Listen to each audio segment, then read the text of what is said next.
Bruchim Abayim, Morai Rabotai, to another weekly shiur on Parashat with the Perush of Zera Shimshon from HaRav Shimshon Chaim Ben Nachman Michael Alav Shalom, one of the Gdolei Italia.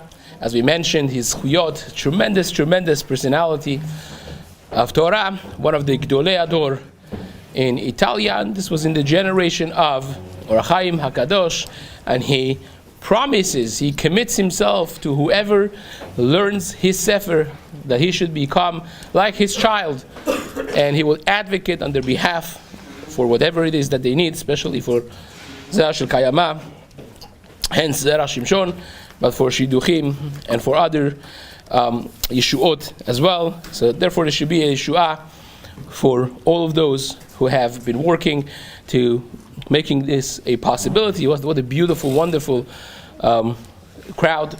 Baruch Hashem. I want to specifically thank Eldad and his Rebbetzin for putting this together to begin with, and their families of Suleiman Teherani families, Baal Nes family, and also the co-sponsor of today, Leilu Nishmat. This is by Shea family, Leilu Nishmat Akram Bad Moshe, that just passed away, and this should be Leilu Nishmata, Amen.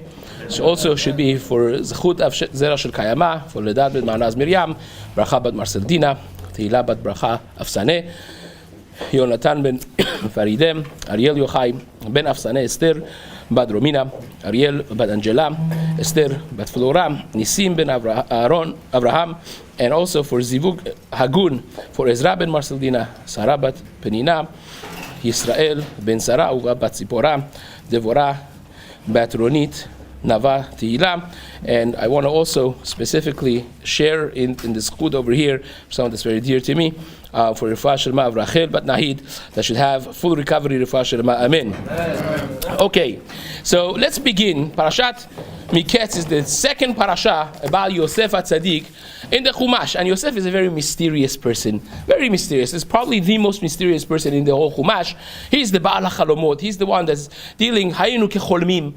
The end of days, we're going to be, Hayinu Kecholmim. That's how it's described. It's like a chalom. It's like a dream. And of course, we know the process of our Geulah starts with Mashiach ben Yosef, prior to the Mashiach ben David, which we're going to speak about. But this week's parasha is going to speak about something very interesting, and that is the dreams of Paro. We have been introduced in previous parasha of the dreams of Yosef, of the dreams of the butler and the baker. I challenge people, by the way, to find 12 dreams in the whole thing. If you could come up with 12 dreams, that means you really know the Chumash with the Midrashim and the Rishonim well. But again, Parashat Yosef is all about dreams. And he is the Baal HaChalomot. He is the owner of the Chalomot. He's the one that knows how to interpret Chalomot of dreams. And this time, it's going to actually be his salvation. He's there in the dungeon for now 12 years. And Paro Cholem. Paro has a dream, and he sees very much similar to the parallel with the two dreams of Yosef, which is for a different time maybe. But he has a dream of Parot, of Sheva Parot, 7 beautiful, fat, nice, fed and healthy cows that come from Nile River, and then 7 ugly, non-healthy, thin, very bad looking cows come afterwards, and they swallow them. And as if nothing happened, they swallow the big ones, the healthy ones, and as though they ate nothing. And he wakes up, he's disturbed, he goes back to sleep. He has another parallel dream with this. Now this time with Shibolim. He sees 7 bundles of wheat. Beautiful, full, fat, nice, healthy. They come out from the Nile River, and then next to them come out 7 destroyed, smushed and creviced, completely damaged bundles of wheat, and they kind of overpower, and the healthy ones completely disappear as if nothing happened, and the bad bundles are still looking disgusting and very weak. He gets up, he knows something is going on, Vesaper lekol chartumei Misrael. He says to all the Hachamim, all the Hartumim, ve'en poter otam leParo. They told him all kinds of different things, but nothing sat with him. Right? They said, oh, you'll have 7 daughters, 7 sons-in-laws, they're going to die, they're going to be born. All kinds of different things. It wasn't true. And you know when it's not true. Nikarim divrei ha'emet. So, the butler, Sam Ashkim, remembers 2 years ago what happened with Yosef, and it says, oh, Sham itanu na'ar ivri, eved l'sarat tabachim, and he was good. He said it, he got everything on the head. He hit the target, didn't miss a detail. The days, the amount of things, what's going to happen, how it's going to happen, everything. Even the emotions and so on, which we spoke about on Shabbat. So Paro brings him on. And, of course, Yosef interprets his chalomot. There's going to be 7 years of sova, of tremendous plentifulness, and then it's going to be followed by 7 years of famine. Such a famine that you've never seen in Egypt before, to the degree that nobody would ever remember even that you had a plentiful year. That's how bad it's going to be. That's what Yosef said.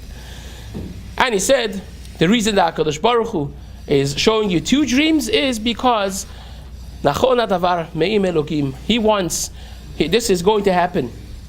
And it's going to start immediately. That's the interpretation of 2 times. Okay, fine, beautiful. But there's a question. There's a question that's worth asking, and that's exactly what Zera Shimshon starts with. So wait a second. Why do you need 2 dreams? And why these 2? Why about Parot and Shibolim? Just repeat the same dream twice. Like the Shulchan Aruch says, if a dream repeats itself twice, you know to take it seriously. But this was not the same dream. This was a different dream. So why do you have to have the Parot and the Shibolim? Why? What's the significance of each one of them, and why both? Just do the Shibolim. Shibolim makes sense. Parot, it makes sense. So if you want to indicate plentifulness and you want to indicate famine, fine. Do the dream of the bundles, the stalks of wheat. But why do you have to have the Parot? What's the significance of Parot? That's how he starts with, and this he brings from the Sefer Zera Brach in Chelek Aleph. Ma'inyan HaParot. What does cow have to do with plentifulness? And says the Zera Shimshon, Venir'eh letares. He asked the question, so I'm going to answer it. Now he's going to say later that the question doesn't even start. But he says, let's answer his question first, once he asks it. Nir'eh letares b'mash katvu ha'mefarshim. This is really brought, he does not bring it here, but it's brought from Sefer HaKavanot already, the holy sources of Kabbalah. She'oto halayla, we say this, and Rashi brings it as well, that oto halayla, the night that Paro had this dream, was Leil Rosh Hashanah, was the night of Rosh Hashanah. How do we know this? Of course, because the Gemara says in Masechet Rosh Hashanah Daf Yud that Yosef stood in front of Paro on Rosh Hashanah. So hence, of course, the night before was the night of Rosh Hashanah. So it says, by the way, this indication is a serious indication, because the Gemara says that not just spiritually, but physically, what you're going to have is decided on Rosh Hashanah, right? We know the Gemara in Masechet Betzah, Daf Tetzayin Amud Aleph, the first line, the Gemara in Masechet Baba Batra, Daf Yud, Kol mezonotav shel Adam k'tzuvot lo meRosh Hashanah v'ad Yom HaKippurim. Gemara in Baba Batra adds, Kol mezonotav v'chesronotav, everything that you're going to gain and lose is going to be decided. Now afterwards, you could change it maybe a little bit, but it's going to be very hard. The structure of your year is decided on Rosh Hashanah. And hence, here is adding that not only for us everything is, but even for the Goyim. Like really, the Gemara says this in Masechet Rosh Hashanah Daf Yud Zayin also. The Gemara there says, the Kol Ba'ei Olam, Ovrin Lefanav, Kevnei Meron. Yud Zayin and Yud Chet, the Gemara says, all of the Ba'ei Olam, not just the Jews, everybody goes in front of Hashem on Rosh Hashanah, Kevnei Meron. And here is Mechatesh, that even the umot, even the nations, the governments, all of that is going to be decided as well. By the way, once we're on Chanukah right now, let me just add a little bit, because this is powerful. It's brought in Sifrei Hasidut. This is really brought from the Likutei Maharil. It's a serious source. It's not just a Hasidic source. It brings that the real final level of the ptakim, of the decrees of Rosh Hashanah, is handed over to the agencies to be done on the last day of Chanukah. So still we have, especially so far, it has not been so good this year apparently in Eretz Yisrael. I'm not sure what happened up there on Rosh Hashanah. Really, every year that you don't have shofar, historically has been very difficult, but nevertheless, Rosh Hashanah was on Shabbat, the first day, and we'll be davening probably for the next 4 days, 5 days, much harder knowing this, and this is brought, again, Rabbi Shimon Sofer in his Tshuvot, Orut Tshuvah, he brings this as well. Legit sources here. And Bnei Yisachar, by the way, says, once this is for Zera Shekayama, Bnei Yisachar adds that just like Rosh Hashanah has a zchut for Zera Shel Kayama, the 8th day of Chanukah also has a zchut for Zera Shel Kayama. All those skulot of Rosh Hashanah, he writes, you have, again, this was in this maybe more of a Hasidic source, the Bnei Yisachar, holy Bnei Yisachar, but he says that the Pkidah Akarot happened, we know, Chana, Sarah, all happened, Hashem Pakadet Sarah, all happened in Rosh Hashanah. And that, he says, applies also on Chanukah, which is tremendous. You know, we have days still to go and reverse the negative gezerot and decrease Be'ezrat Hashem. Amen. So we have the Zera Shimshon now continuing. He says, Yisrael mitgabrim b'shofar. You know what happens? At Rosh Hashanah we blow the shofar, and when the Jews are mitgaber b'shofar, when you blow the shofar, Yotzim golot ubrakim v'shofrim salemala. The koach of shofar is to destroy the bad decrees of the gezerot raot. As we know, right? It says, Kedeh she'aleh zichronchem lefanai letova. The Gemara says, when you do the shofar, you know, that destroys the negativity. Fine. And therefore, v'ha'uma nofelet. So, what he's saying, without saying it, is, you first have to destroy the spiritual powers before the physical ummah, the physical enemy, falls. In other words, you want Gaza to go away, or the terrorists to go away. It's not the IDF necessarily only. That's the tool, but the energy behind it is the zchuyot that we have. We find this many places. We have this in previous Parashat by Yaakov, when he wants to meet up with Esav after 20 years. He first meets who? Saro shel Esav. And only when he defeats the Saro shel Esav, when Esav comes in front of him with 400 men, he melts away and he starts kissing and hugging. He looks like a Persian guy, like, you know, hugging everyone, kissing everyone. He was a killer. He was a serial killer. What? Because the koach of Saro shel Esav was nullified already before. This is Gemara in Masechet Yumat, Daf Lamed Tet, Amud Aleph Amud Bet. Gemara there says, when Titos and Nebuchadnezzar, when they destroyed the Beit HaMikdash, a Bat Kol came. Imagine this. Envision this. A Bat Kol came and said to them, he said, Bayit saruf sarafta. Right? Ish harug harakta. Kemach tachun tachanta. So you think you did anything? This was already ground up flour. You re-ground it up. It already was gone. Beit HaMikdash was destroyed. The Midrash in Echa writes, 18 years before, Shekhinah started being mistalek, so it was like an empty shell of a makom that used to be the Beit HaMikdash. Beit HaMikdash, you would never be able to destroy Titos, Rasha, Ben Beno Shel Rasha. He said, you think you did it. You didn't do it, I did it. And that's really in every aspect. The spiritual power is what pushes and keeps up every aspect of the physical world that we deal with. The Ramchal explains this in multiple places at length with the Chazal, that every grass has a malach on it. Everything that's physical, you have a spiritual power that's attached to it. And that's what keeps this. If that's going well, nobody could touch this. Right? And if this goes away, then anybody could do it. Right? So he says, the shofar is what destroys the koach of the umot, and then we could defeat them. That's why you have the parot. Why? Because, says the Zera Shimshon, what is a shofar that is not kasher? The Gemara says a shofar of a cow is not called shofar. It's called keren. It's called the horn, not the shofar. And therefore it's pasul. For sure, if you take a beautiful long shofar of of a cow, pasul, completely, as if you did nothing, right? On Rosh Hashanah, nothing. It's not a shofar, it's a keren, it's a horn. Now the Gemara learns this from the Psukim. Not time for getting into the details of this, but says Zera Shimshon uberosh Hashanah tokim Yisrael b'shofar v'shel para pasul mipnei shenikra keren. Just like the Gemara says in Rosh Hashanah daf chaf vav amud aleph, it's called keren and therefore pasul, right? Now uchtiv v'karnei reshaim agadea. The keren of Reshaim, that means keren, which is for a cow, it's attributed to Reshaim. And Hashem says, I will cut off their power, their keren, their horn. Karnei Reshaim agadeas. Therefore, the good and the bad of the goyim comes always exemplified in parot, right? Teromamna karnot tzaddik. And the end of the pasuk says, the keren of the tzaddik will be raised above, and it will be rising above the Reshaim. All the power of the Mitzrayim was bishvil hasova va'kesef va'zahav. They didn't have zchuyot. They had money, they had power, they had politics, army, and so on. Hakol yenebad miMitzrayim. Once the zchut of the Jews goes up, the Mitzrayim is going to be destroyed. Ve'yele Yisrael, and it's going to be all going to the Jews, which happened at the end, right? They emptied out Mitzrayim completely, right?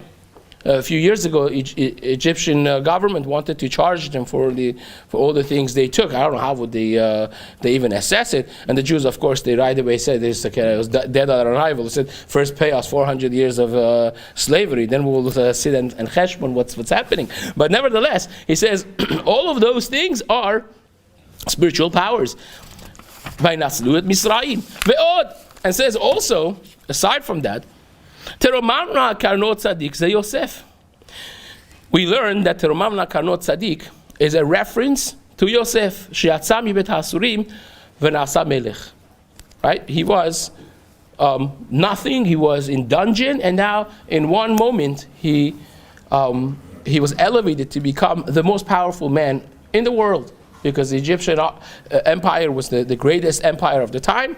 And Paro basically told him, like, I'm going to go to sleep, just don't kill me, but you can do whatever you want.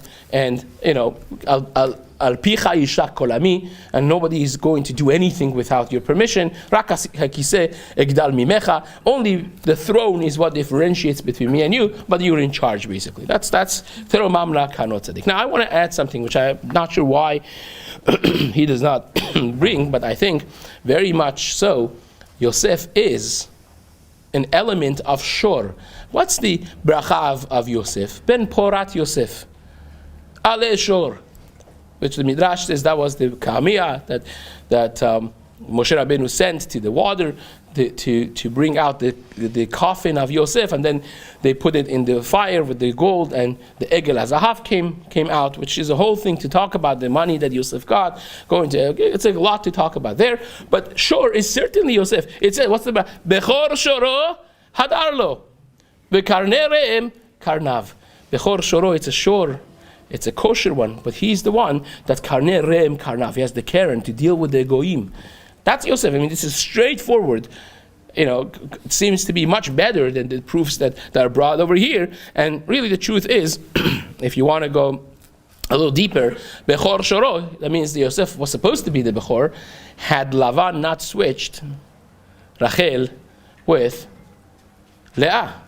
The only reason was because Hashem saw Kisenua Leah, and she merited to have children. Otherwise, Rachel would have been the first one, and Yosef would be the Bechor. And still, by the way, Al Pi Kabbalah, the Pasuk in Yecheskel, the beginning, which talks about the Maaseh Merkava, talks about the fact that there are 4 different surot on the Merkava of Hashem. These are the deepest things of Kabbalah, which the Mishnah and the Gemara in Masechet Chagigah discuss. But nevertheless, the surot that they are there, one is Penei Aryeh, a lion. Lion is the king of Chayot, and who is that? Gur Aryeh Yehuda. That's Yehuda, which is the internal king of Am Yisrael, and he's the final Mashiach. But Shor is the other image that's on the Kisah Kavod of Hashem, and that is Melech Shel Behemot. It's the king of Behemot, and that's Yosef, hence Mashiach ben Yosef, and deeper things that are beyond the scope of this talk. But you see where this is going, right? The image of Yosef being elevated over Mitzrayim is the shore, which really was implementing, and Yosef, of course, was not going to say that directly, but he indirectly said it, and Chazal mentioned this, but Chazal don't say that this was his interpretation of the Chalom, because there's a question that he doesn't ask, we're going to ask. Who asked Yosef to give a suggestion after he interpreted the dreams? You did it, get out. What does Yosef do? He says, Ata, now that you know this, Yafket, Paro should get a Ish Chacham v'Navon and appoint him over Mitzrayim to handle all of this. Who asked you to do that? And of course, Paro right away says, Acharei Odia Elokim Lecha Kol Zot, and right, there's nobody that's Chacham v'Navon like you, and therefore he made him the viceroy immediately, right? Where does that come from? I believe one could say maybe that was the part of the Chalom of the Par, that Yosef saw himself to be referenced to come up and deal with the situation at hand with Mitzrayim. Fine. V'chol zeh, says the Zera Shimshon. All this is because we had a question over here, right? We had a question of why do you need parot? Right? This is Zera Brach in Chelik Aleph asked it. But it says Zera Shimshon, I don't think the question really even starts. Omnam lefi ha'emet nireh kushya mikara leka. It's not a kusha, it's not a question. Why? Because the Pasuk says in Mishlei, Shlomo HaMelech says in Perek Yudalet in Mishlei, V'rav tevuot bekoach shor, that the agricultural system of back yesteryear was directly dependent on the plowing and planting, and he says because there are two ways that the tevuah, the produce, could go bad. One is a defect in planting, and the other was when it grows, it could go bad for be infested and whatnot.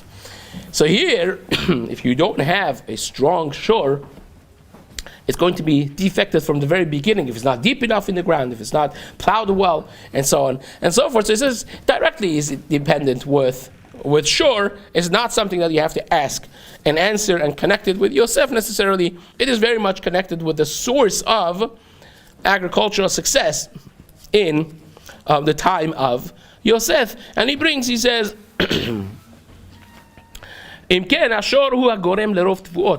the shore is the cause of having plentiful year. Berov koach. Perek Hamad Chagigai brings the Gemara in the beginning of Masechet Chagigai Daf Gimel Amud Bet. Amrinan, Mother Rabban, Modar Bonze, he's talking about the Pasuk there, Divrei Chachamim K'darbonot. He doesn't bring the Pasuk, but Darbon is a stick with a little piece of metal on top of it, that when they plowed the land, if the cow would go a little bit astray, they would, give a little nudge to get him to the straight path. So Divrei Chachamim is K'darbonot. You see, Lavi Chayim Leolam.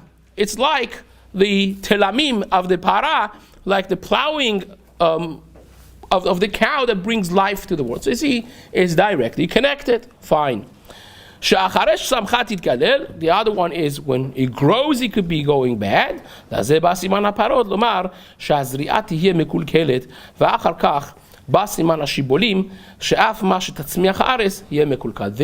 this, he says so beautifully, he says, therefore he had the two dreams. You had the dream of the para to show that after 7 years of plentifulness, the zri'ah is going to be ruined. You could do the best, it's not going to work. It's not going to bring out any produce. And even though it's going to be very lakui, and even if you have something from before, you have saved up, all of those are going to go bad. That's the second dream of the shibolim that you already have bundled and stored away in the silos. There's going to be destroyed as well, which is what Rashi brings in the Chumash that actually happened. Therefore, everybody right away needed Yosef, even though that people knew it's going to happen, and they were storing up. All of those went bad, aside from what Yosef had stored. Beautiful piece of Zera Shimshon. I just want to have one little piece added to this, and that is the power of Yosef. We spoke about Yosef. We spoke about his koach, But really, what we alluded to yesterday, Suda Shlishit as well, Yosef, as we mentioned, is a mysterious person. And you see that Yaakov Avinu needs Yosef more than any of the other Shvatim. Remember, when Yaakov Avinu wants to face Esav, he's afraid to move. Until who is born? As soon as Yosef is born, even though there's a baby, he's a little kid. He says, Shalachenina, send me. And I could face Esav. Now I could face the world out there. Because Yaakov himself was in his own Babel. Right? He was a Ishtam Yoshev Alim. He learned. And when he came to conflicts, he was very straightforward. He gets in fight with Rachel. When Rachel says something out of line, he was punished for it. But he gets with Lavan, right? Yaakov, he fights with him. He's yelling at Lavan. Yosef is the power of dealing with the Umot HaOlam without yelling. He takes every single value of Yaakov Avinu with straight face, without compromising an iota of his Torah and his values, and he takes it to the heart of Paro's palace. He takes it to the heart of everyone. Remember, when the family stood in front of Esav, how was the setup of the mothers and the children? Every mother was protecting their children. As Leah v'iladea, Bila v'iladea, Zilpa v'iladea. V'achar kach nigash Yosef v'Rachel. But Yosef says, I'm not going to let this Rasha take a gaze at my mother. He'll go to Azazel before he will do that. And he's 6 years old, for God. He's a little kid. But he's not afraid of anybody. But he does it with a gentle face. He stands in front of Paro, who announces himself publicly, I am God and I created everything, including myself. Therefore, he claimed that he doesn't go to the bathroom. He would go to Nile every morning to relieve himself. And imagine, you have one shot at this. You're in dungeon, you're getting out, and you have one shot. You one bite on this apple. You mess this up, your head is on a spike. At the best, you're going to be spending the rest of your life in the dungeon. And you stand there, what are you going to say? Paro says, oh, I heard you're great. Tishma chalom liftoroto. You hear and you say, it's amazing. What would he say? He said, oh, your honor, your majesty, you haven't seen my resume. Go to Shatchan, he'll give you sheker dover, mamash, you'll have tuma, mamash, Megillat Esther, right? You know who I am? I've done this. No. He says, Biladai, it's not me. I'm nothing. Elokim ya'aneh shalom paro. Elokim, who you don't believe in. Who's your biggest competition? That's whom I believe in. So we are completely different. You're going this way. I'm going this way. I think you're going to go to the Madura Shvi'i of Gaon, right? But if you want, I could tell you what Hashem will reveal to me. Can you imagine somebody having the guts of saying that? But that's Yosef. That's why the Pasuk says, V'haya bet Yaakov le'esh, bet Yosef le'lehava, ubet Esav le'kash. Yaakov is the fire. It's the kachelet. It's hot. It's the zchut of Torah. But it doesn't have a flame. It could be in his own bubble. It could be doing great in the Bet Midrash. But Yosef is the lehava of Yaakov. Is the flame. It's a torch. It's a fire thrower. And it will completely dismantle and destroy Esav like fire would destroy the kash, the straw. That's the power of Yosef. The power of being true to a person's values in front of the goyim, in front of the pressures of galut. You wonder why Mashiach ben Yosef has to be there before Mashiach ben David, because we cannot face the umot without this energy of Yosef. Bechor shoro hadarlo vekarneh re'em karnaf. He's a shor, he's a kosher shofar, but he also deals with the goyim. Karneh re'em karnav bahem amim yanagach yachtav avsearis. He's going to, when reward Ephraim, Alfei Menashe, right? The famous pasuk, the Ephraim and Menashe, Haben Yakir li Ephraim. Hashem expresses his love only to Ephraim, the Shevet of Yosef. The first king that ever comes, right, is Shaul, which is from Rachel Imenu, right?